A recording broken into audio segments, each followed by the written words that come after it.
I'm thinking about the fact that it's still a bro space. So why was it important for more women to come into ARC? I think this is a systemic issue, not only just in crypto. So what are you doing to change it with ARC? We want to bring more females in the space. We want to bring it through education.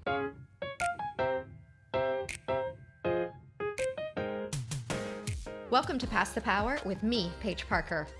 I'm an author, advocate, tiger mom, and even claim a Guinness World Record for traveling the world to 116 countries with my husband, Jen Rogers. We up and left New York City 15 years ago to move to Singapore. Why? Because we believe Asia's the future and we wanted to immerse our daughters in Asia as well as for them to be fluent in Mandarin. Tamin Shaw, Hin Hao, Mama Shaw, Buhao. This podcast began during the pandemic because I wanted to offer conversations of hope. And as it evolves, I hope I do too. I'll dig deeper personally and give you more from guests as I continue to tap into my connections, sharing the most compelling stories to help you attain your goals personally and professionally. As a lifelong learner myself, there's little more I enjoy than exploring topics with our fascinating guests and sharing it all with you. So together, we may pass the power. Elroy Cheo leads ARC, an NFT members-only community bringing curated groups of people together with a goal of creation, collaboration by the collective. That's a mouthful, but a legit goal with a great purpose. Elroy, wanting to bring females into his ARC community, met with me a few times to tell me more about the artwork, and now I'm a friend of ARC, even owning a stellar NFT, making me a member of his ambitious, cool, smart initiative. Welcome, Elroy. So happy to have you here. Thank you. Thank you for having me. I appreciate it. And I hear it's your first podcast? Yes, in this type of a format. So I've been doing a lot of spaces, AMAs, whether in Discord, whether in real life, but never one like this. Yeah. Okay. Well, welcome. We're so glad to have you here. And I wonder if you could begin by telling us just a little bit about yourself, a quick intro. Yeah. My name is Elroy Cheo. I'm a co-founder of ARC, and ARC is a members-only community bringing curated groups of people together under a common banner. So common banner is a shared belief and a shared purpose. So our shared belief is you alone can only do so much, but us together can do so much more. And our shared purpose is a collective value creation via collaboration and anchored by this concept called co-creation. So it's an NFT-backed project, but I think what we're doing is quite unique, where we're bringing people from both the Web2 space, but also the Web3 space into one single digital community. And the idea is to do things together, to vibe together, to create projects together, and basically reimagining what a community should do. Yeah, I think it's the collaborations. That's the part of it that I like the most. And I shared with you an article that was talking about how Meta is doing so poorly and they put $10 billion into spending on their whole metaverse sphere for 2022. And it's just failing. I mean, nobody's using it. It's going to be too expensive. And I think it was the point that I wanted you to take from it was that we have to focus Web 2 to Web 3 and that bridge, because it's going to be a long time before we're completely Web 3. Yeah, definitely. I think like this idea of a metaverse, like, you know, like what I told you, you know, when I ask different people what the metaverse means to them, they all have different answers, even if they're all Web3 natives. You know, even this idea of decentralization, it's a very ideal narrative, right? But most of us know that, you know, a true democracy sometimes has its flaws as well. Yeah, we've all seen that with the DAOs. Yeah. Awesome. So that's incredible. We're going to talk about ARC a little bit more later, but I wanted to kind of start off with your personal life, because I think many people listening know that you came from a wealthy, privileged family, and it's kind of the elephant in the room probably every time you walk into a space. So what was it like growing up? Growing up with my family has always been a close one. I think my family is very traditional. My dad, my mom especially, even my sister herself. My sister has always been the guardian of the house. So actually we have this internal joke in the family where she is actually the top of the hierarchy, for the top of the food chain in the house, followed by my dad. Okay, my dad would probably not like to hear that. She is a very, how do I say this? She's super caring, sometimes super naggy, but you know, naggy people nag at you because they care. Because they care. Yeah, and the family listens to her. You know, for me, my brother, my sister, even my father as well. Not undermining, you know, the power of my dad in the household, but my sister makes a lot of the core decisions. But yeah, my family is super tight-knitted, the immediate family. Yeah. And your mom? My mom as well. Yeah, my mom is a very traditional What does that mean? Auntie.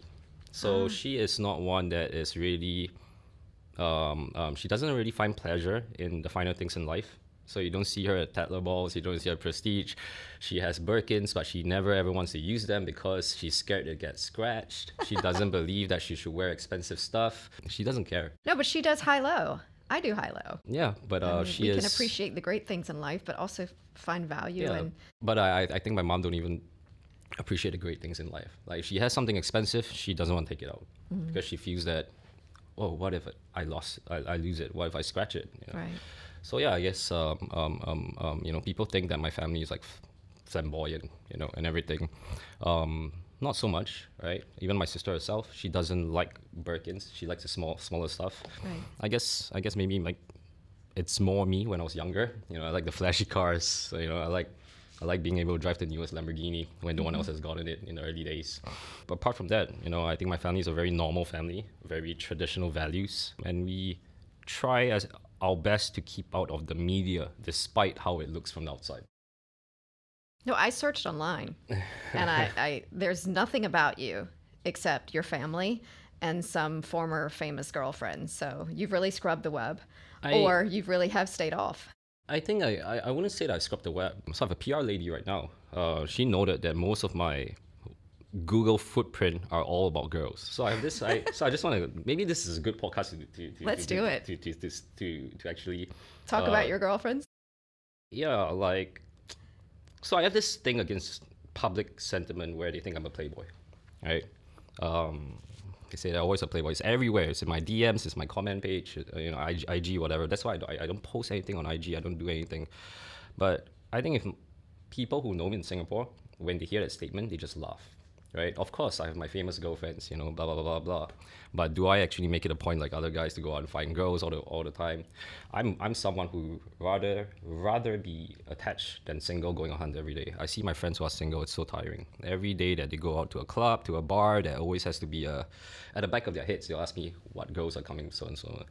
Girls were never a priority for me. It just happens that, whatever's on the media just happens to be our group of friends growing up. But I know to Singaporeans, because they're not exposed to such international celebrity culture, so to them it's very new and everything. But I guess for my sister, especially my sister, because she was the one who brought me into that circle at an early age, to us it was very normal. It was just friends, right? And if I were to date a celebrity again, well, not, right? Because I have a girlfriend right now, but it's just the same circle, I guess. Mm-hmm. Yeah. And how'd she bring you into the circle? I remember the first time I was in LA. We went to a party together. How old were you? I was below 20, right? And then I noted that there were so many famous people at the party, So I was asking my sister, like, oh, who are they? And it was actually one of her ex-boyfriends, right? I don't want to name names. Yeah. My sister was already famous in the Taiwanese Hong Kong scene, and that's where she knew that entertainment circle. I guess it started from second-gen people, second-gen kids. But it's very common when you're already part of second-gen culture in a society like Taiwan or Hong Kong that you know the rest of celebrities, just like in Singapore. I guess just the same for any other country. Mm-hmm. So you and your brother, your sister, what struggles did you guys have growing up? Or let me ask that again. What struggles did you have growing up? Struggles. Everybody looks at you and thinks I think you've lived an anointed life. So have you had struggles? Definitely have struggles, right? So I guess maybe I go a bit more personal. I've never shared things like this before in public. Mm-hmm. Yeah, so my life was never always just party, cars, girls, whatever the media put me to be, right? I felt sick. I had cancer when I was 12 years old. So I had lymphoma. I think it's the same cancer as Lee Hsien Loong. So I did chemotherapy for about 2.5 years. So stage 3. I remember when I got my results. Like when I was diagnosed with cancer, I was gonna get back my PSLE results. I didn't do so well. So I remember I received my grades while I was in New York, the John Hopkins cancer facility. So I didn't do well, right? But I know that the school that I wanted to get into was gonna accept me. The reasons was because the president, the principal of the school was in the same church, alumni, so on and so forth. He was like, okay, you're in. I remember when I asked the doctor, like, how did I get cancer? They gave me two reasons. One's is stress, the other is genetics, hereditary, right? I was like thinking, I don't have any family members who have cancer. That's number one. Number two, stress. What stress? Right? I was just a kid who was just all about sports. Sports was my life. So I couldn't find an answer the whole time. Was chemo hard? Of course it was hard. Was it painful? It was not. But I was always blame people around me. I blame my family. I blame God. Like, why did I get this? Because you have It's not fair. It's not fair, yeah. And I was a kid, right? And going back to school, like I would still attend school in ACSI, and I would always be. So I was bald, right? I even had no Eyebrows. no eyebrows and everything. But also one thing is I always had tubes sticking out of me, right? Because so for the whole 2.5 years, I had tubes coming out of my body from my two groin areas to my rib cage, from my chest as well. So for each one, I always get an infection, right? So the final one was on my chest, which I had in my body coming out for about 1.5 years. So I could not do a lot of sports. The kids in my school knew that I had cancer and knew I had tubes sticking out. So there was a lot of bullying as well. So I blamed a lot of people, right? The moment I recovered from cancer, so remission period, I went bad. Bad in the sense where I was on the streets. I was doing weird stuff. I don't know how much I can say here, but for a big part of my life, it was about gang culture and what gangs do, blah blah blah. So I was really a rascal, if you ask me. And that was here in Singapore. That was here in Singapore. So for me, I was like, okay, I got bullied as a child when I was sick. I'm not saying this as a reason or for pity. I never say this, right? So but I just thought to share here since this is my first time doing a podcast like this. But I blamed everybody. I didn't care about life. I didn't care about the consequences. My parents didn't know what to do with me. I got in trouble many times. But I was very fortunate that I always had my people to support me. They knew that I was not a bad kid. Right. But for me, it was just me finding a way out of blaming people for what I went through. So what led to the turnaround? The turnaround was so this was a pretty late age too. So a late age was my sister's wedding, right? I was still bad, but I was not that bad. I was not aimless. I was working for my dad and everything, but I was still bad, right? My sister had a wedding she had two weddings, one in Singapore and one in the US first. So the one in US was first. I went down there, like, I didn't want to go. They had to, my parents had to catch me in Singapore, ship me off, in a very weird state. I attended my sister's event. Many of the guests knew that something was wrong, right? One of the pastors down there came up and talked to me. He scolded me. I scolded him back. I remember my sister was like, do you know what you asked me at my wedding? She was like, while I was having the dance with her then husband, you're like, can I go down off the hill? Because her wedding is on top of Pelican Heights, right? Can I go down the bottom of the hill because I want to collect a DJ console? Because during that period, I was really into like music, partying and whatever. She was like flabbergasted. She was like, how can you do this at my wedding? So people scolded me and everything. I eventually went back to my room. I didn't want to talk to anybody. Like I was just throwing a big tantrum for the whole trip, but I realized, like, hey, I am having fun at the family's expense. I didn't care about my sister's wedding. My parents are getting old. How long can this last for? So I already knew. I already have so much fun my whole life, when do You wanted more. You needed more. I wanted more out of life. Yeah, I wanted more out of life. I didn't want people to look at me as just a rich kid. Yeah. Even though I still have that label, right. I understand it, because the way I look, the way I talk, and whatever the media portrays.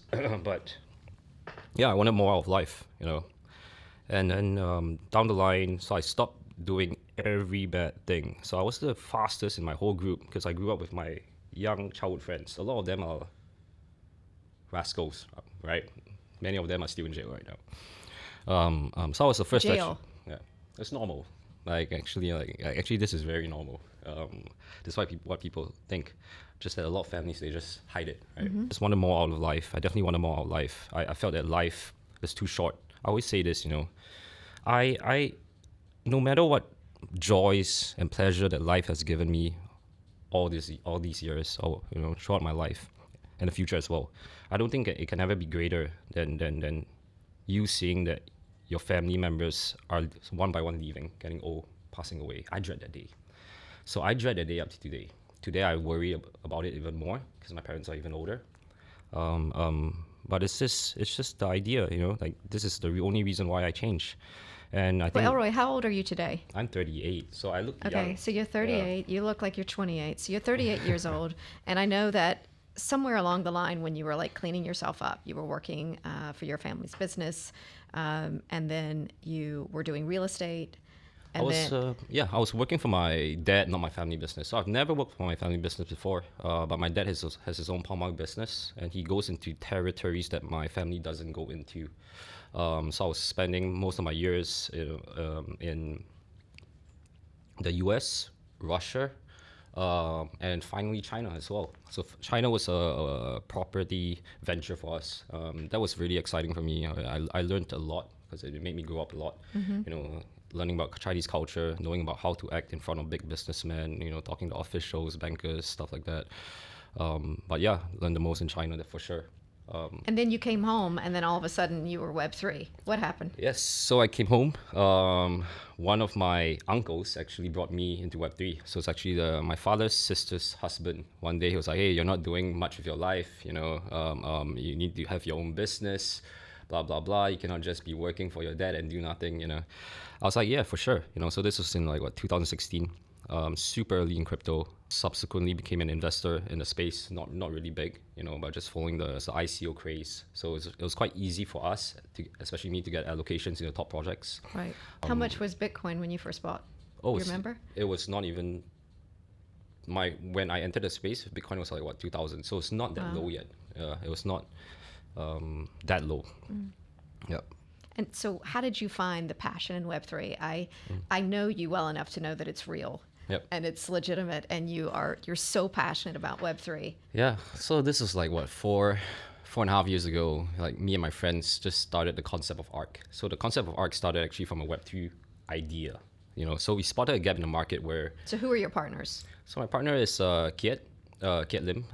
Then we have JJ Lin, of course. But we have other stakeholders as well that we actually started this project as friends. So I remember it was just at Four Seasons bar in Singapore. We were just sitting down, 4 or 5 of us, thinking about, hey, maybe we should start a tech project together, just ideating and everything. And we spotted a gap in the market where there wasn't a single thriving and engaged digital community that we want to be a part of.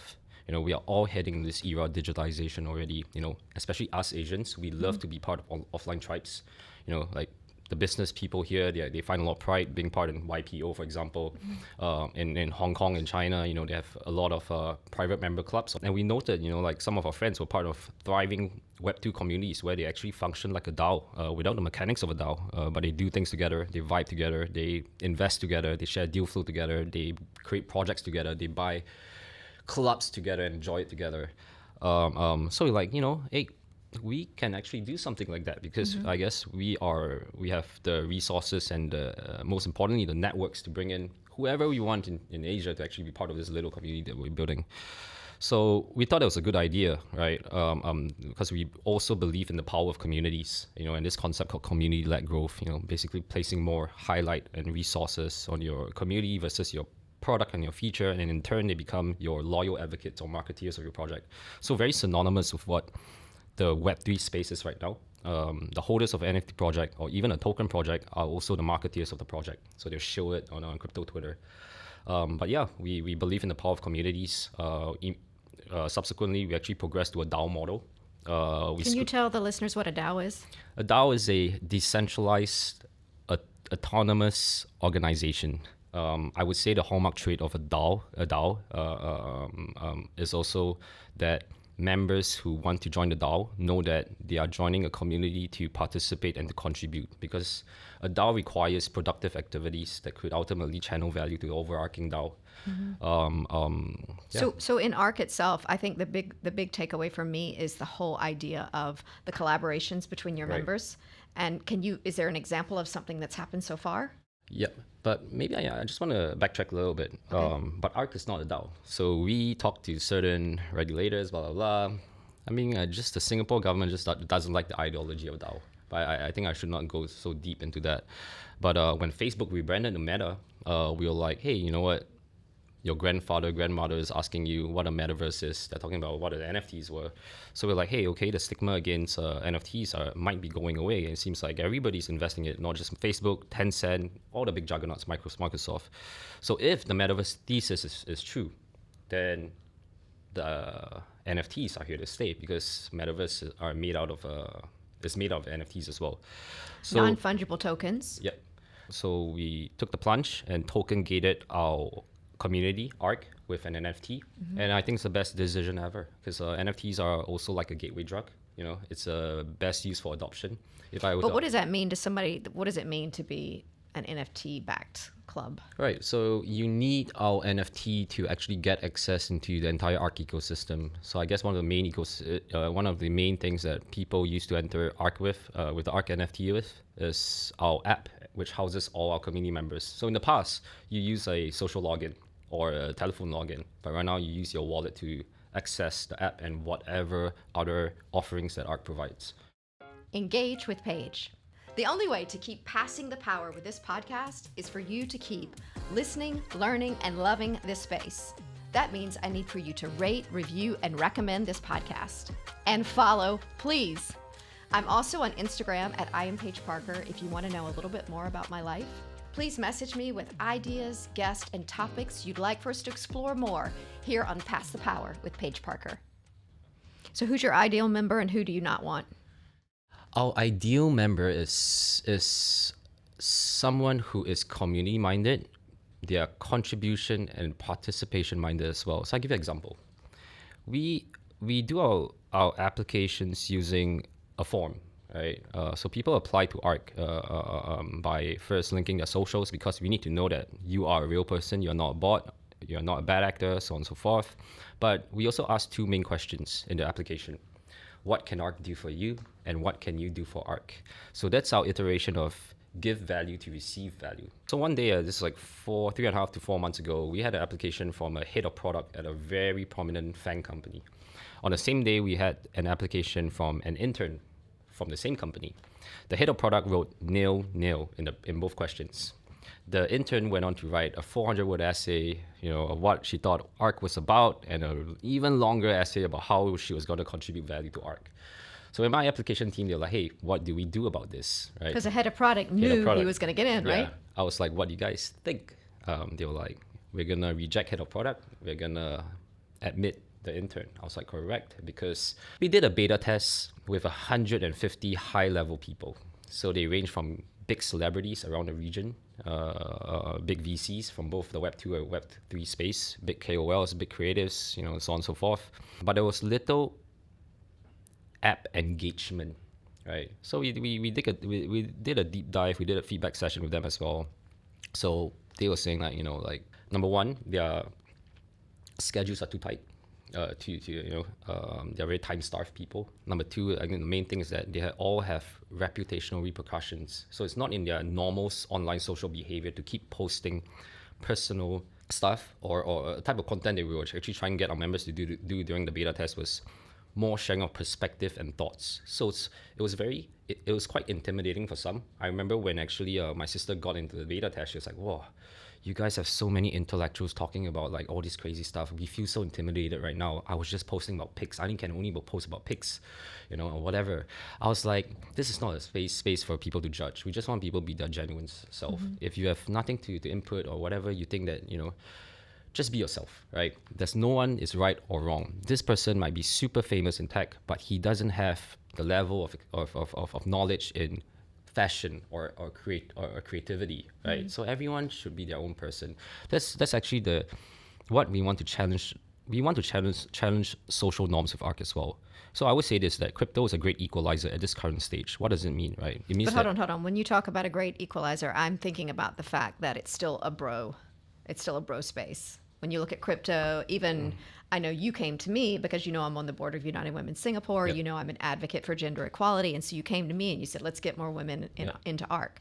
So you say it's an equalizer. I keep hearing that, but I'm not sure I believe it. I'm saying equalizer not from a gender ratio type of a statement, but So context. why was it important for more women to come into ARC? It is.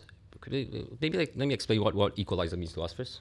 So when we say that crypto is a great equalizer, we mean that it's not a credential focused system right now.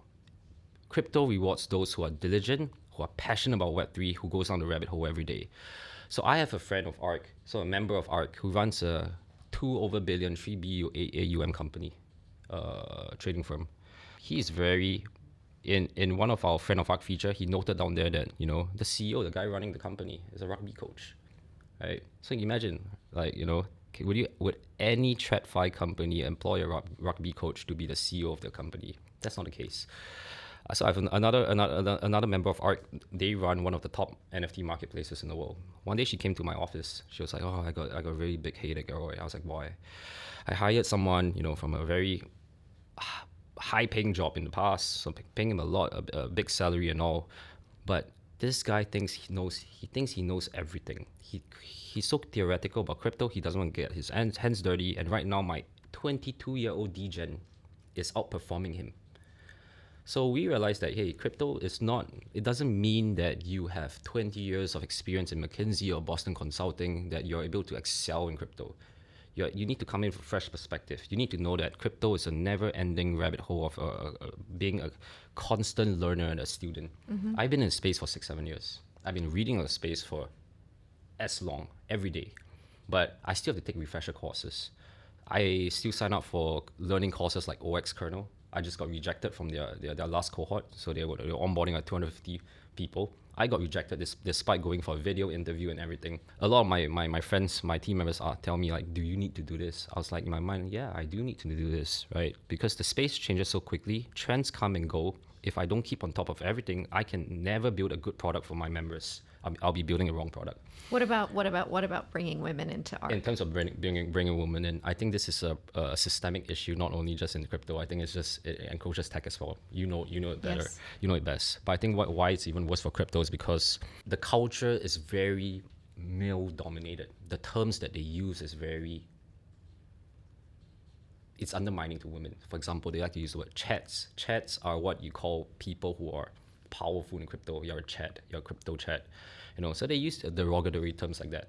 The females who exist in the space right now, they understand that, but they are fine with it. But I know that a lot of females will be turned off from it. So a lot of members in ARC, or my team members in ARC, they don't like the crypto space because of how male dominated it is and how derogatory it is as well. But we know that So what are you doing to change it with ARC? we want to bring more females in the space. We want to bring it through education. I think that's the only thing I can do. If I can tell you anything else, I think I'll be lying to you. But education It's is, inclusion, it's role modeling, it's getting Yeah. the right women in, talking about it for sure. yes, definitely. All of that as well. So I heard this on Channel News Asia the other day. I think this is actually part of their soundbites. Diversity is a fact. Inclusivity is a choice. I like that. Yeah, It's but how can we?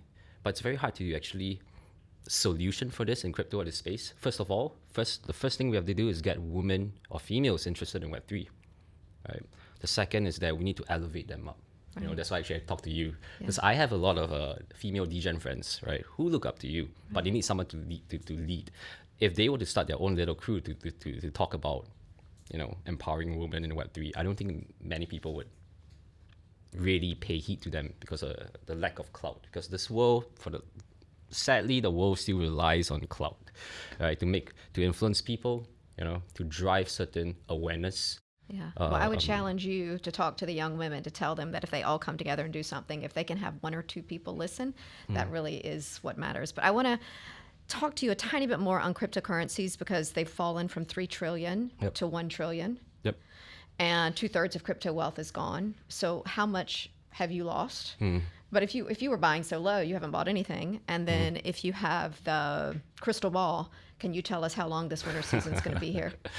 I think no one knows what's going to happen. Like, I have many friends who are the top. They are deemed or were deemed as the top traders in the world. Like, they don't know what's going on as well. I've been told that it's going to 18. Yeah. And I mean, I did buy low, but I also did sell. Right. Right. But just one thing to note, crypto is cyclical. And, you know, they say, they always throw this term around, are you a degen? You know, people always call themselves degens. Actually, the hallmark trait of a degen for me is that a degen would think that the market would cycle back, would correct back, and they will make a lot of money from the next cycle. So right now it's following the stock market. Yeah, it's following the stock market. But when macro markets turn well, crypto should track it as well. Yeah. So I think for most experienced people in the space, you know, people always say that, oh, the bear is good for building, but what does that really mean, right? To me, what it means is that, you know, in a bull, projects are optimized for users, growth, market attention, so that to leverage on all the existing liquidity and hype that was in the market to create value for their project at that phase. Right now, we're in a bear, right? Projects should actually be trying to think of strategies of how they can capture value in an event that the next bull happens. So this is crypto going up and down. Right. Most of the people listening to us are in careers and they want to know how to do better in life. So are there certain habits that you think that are super important to bring success? This is a problem that I'm still asking myself.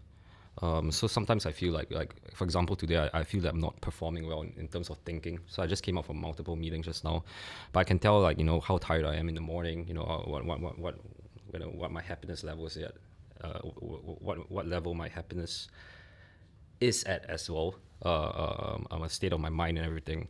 But I realize I'm actually working while being very unhealthy, both in physically but also in terms of mentally. So what I realize is, you know, exercise is most important. You know, taking care of yourself, taking some time, hours out of your day just to spend time with yourself is super important. You know, they say that there's this emotional roller coaster that a founder goes through. You know, so like sometimes they'll be super happy, often than not. You know, other times they'll be super frustrated with their work and everything. So I've gone through this roller coaster many times, and the feeling sucks. Like, I never knew that, you know, actually, like, it was not till recently, like a few years ago, that I never knew that I would be accountable to deliverables. But now, right, I'm not only accountable for deliverables, I'm accountable for everything that goes on in my project and the number of lives that I can potentially impact in a positive or negative way if I by my actions, like whether it's the people working for us or it's the community that we're servicing, or, you know. So have you had to sacrifice anything for success? Yes, Health? After doing ARC, I have no life, you know. So in the past, when I go to an event, usually I'm the one being. I thought when you love your work, it is your life. Yes, but it's something new that we have to get accustomed to. So I give an example. That lantern event that you went to, me and This was Kiet, a big event during F1. Yeah, that ARC. Yeah, it was a good event. But during that event, me and my co-founder Kiet found no time at all to have fun at the event. I didn't have fun at all. I was running around. I was going to every single person I know, especially if they're a member of ARC. I would need to spend time to talk to them and find out their motivations, their problems. Is there anything I can do better for them for ARC? You know, basically, I needed to treat every one of my members as a friend. So I do this in my own capacity as well over the weekends. So my weekends are spent meeting people. Whether it's meeting members who are in ARC or members who cannot get in ARC, I still meet them as well. 2 times a week, I do calls with my community members, those who actually want to speak to me one-on-one. So my life has totally changed, you know, from being someone who I would say being not so community-minded. We believe in communities, but we didn't know that we had to be the ones to go to be on the ground and doing all the grassroots engagement. Life of a founder. Yeah, so even that for us has changed. You know, we go to every single party now or event, whether it's a Web3 party event, we always talk to people, you know, very grassroots, and we find out about their motivations. If they are members, we got to help them in all the way. So life has changed in regards to that. Leading a community is not easy. You know, when your product is your community, you're playing with people's emotions, And that is sometimes very scary. I feel like right now in life, we all kind of have certain silos that we're living in because of social media and the like-minded people in our like-minded world. So how do you continue to challenge yourself and your beliefs and your assumptions so you stay fresh? I read a lot. do And you read? I don't like to read books. I like to read whatever's on the internet. So I like Twitter a lot. I don't just use crypto Twitter. Are you going to pay for your blue tick? I haven't thought about that at all. Yeah, I haven't thought about that at all. But I like Twitter because to me, it's the number one social media world. There's no other social media where you have a big social graph of all the historical things that has happened in this world, and you have the most prominent people talking about the same topics. So you don't see it on Facebook, don't see it on Instagram, definitely don't see it on TikTok. You only see it on Twitter. But with Twitter, there's this thing where you need to have very strong active filtering about what type of content that you consume. Because most often than not, when people are flexing their intellectual might on Twitter, so on Instagram, you're just flexing the best part of your life, whether it's a nice car you bought, your pretty face, or whatever, right? But on Twitter, people are flexing their intellectual might. But that comes with that requires a consumer to have strong active filtering, because most often than not, they're always shielding their own agenda, whatever agenda is hidden behind the post. Of course. Especially when it comes to crypto, this is even more important. So for me, I challenge myself by forming my own theses about certain things. So one of the core topics that I'm really focused on right now is Web3 community frameworks. When I consume content from people in the crypto space, I know that I need to take it with a grain of salt, but I need to take whatever I feel that it's mentally stimulating. I need to think about it. I need to jot it on my notes. I need to deliberate over it with my team, and form my own opinions on it. I guess most importantly is that everybody needs to always form their own opinion on things, and don't take other people's advice. So of course you can take people's advice, but Right. be your own man. I think so. I don't know. Well, I wanted to ask you this on a personal level because every single time I see you, you're wearing some big oversized sweater Yeah. or oversized sweatshirt. The one today has a lot of Yeah. holes in it. So are you trying to hide something from us? What is this all about? That's a good observation, actually. So I'm getting too skinny from doing art. So this is the skinniest I've ever been in my life. I naturally have a very high metabolism. Despite being 38 years old, I need to eat 3 full meals a day. If not, I'll lose weight. So, and the sad thing about this is that I don't like food. If I had a chance, I wish that I didn't have to eat food, because I think it's a waste of time. Yeah, so I'm too skinny right now. So it's not in the past where I was like, buff and everything. I feel like Smeagol right now. Wow. So it's very conscious, of how So- people think of me, especially when people think that I actually look so good when I actually don't. So that's why you're wearing the big stuff to cover up. Yeah. Can you give us the best advice to pass the power to the career-minded folks listening to this podcast? Gotta have passion in whatever business that you pursue. Like, if I didn't have passion about communities, if I didn't have passion, me and my founders didn't have passion about what we're building, that emotional roller coaster that I mentioned just now that all founders go through, you're gonna give up. We've been through this roller coaster so many times. Sometimes it really, really affects us. That affects our families as well. Like, I don't, I right now I treat my family very different. I come home from work, I don't even talk to anybody. I just do my own thing, rinse, repeat, right? So family dynamics have changed a little bit as well. But it's not because I don't want to speak to them, but it's because I just had it with work. I don't want to talk to people no more. I just want to go back my room and sleep. So right now I don't go out, I don't party, I don't whatever. For the last many weekends, I've people think that I'm out partying all the time, but I'm not. I'm actually a hermit at home. But yeah, it's the passion. You definitely need a passion as a founder of whatever project, whether it's a tech startup, whether it's just a convenience store. You're gonna run into problems, but the main thing is that you got to pull through all the problems. Passion and persistence. Persistence, correct? Yeah. Yeah. Yeah, you're right. Okay. Do you have a question for me? What is your motivation for doing this? But thank you so much for having me on board as well, because this is the first time I'm sharing something like this. I feel like we've just really gone deep today. I love it. My passion, the reason I want to do it is because I have somebody like you come on and share like he's never shared before. And somebody out there is going to hear it and it's going to resonate with them. And they're going to be like, wow, if that happened to him, then I'm doing okay. And also you tell us passion and you need the persistence. I mean, it's just the things that you're sharing that I think people can really have tangible takeaways from it, and it's going to make their life better. Yep. So if we can, empower them to live a better life and offer them conversations of hope, then I think we've done the job of passing the power. That's awesome. That's awesome. Yeah, I really appreciate what you're doing. We need more people like you doing this. Not many. I don't know if I can call you this tai-tais or, You may not call me a tai-tai. But most tai-tais don't want to do this, right? Because they're scared of reputation or how they look online, but this is the best. You're a tai-tai with who is doing real thought leadership. So I commend you for that. Wow. Yeah. I can't close any better than that, people. Thank you so much, Elroy. Thank you. Thank you, Paige. Yeah.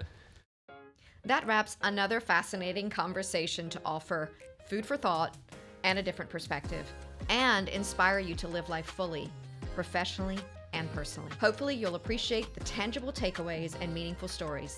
Message me on Instagram at I am Paige Parker and let me know how we can do this better. As always, thank you for listening, as together we pass the power.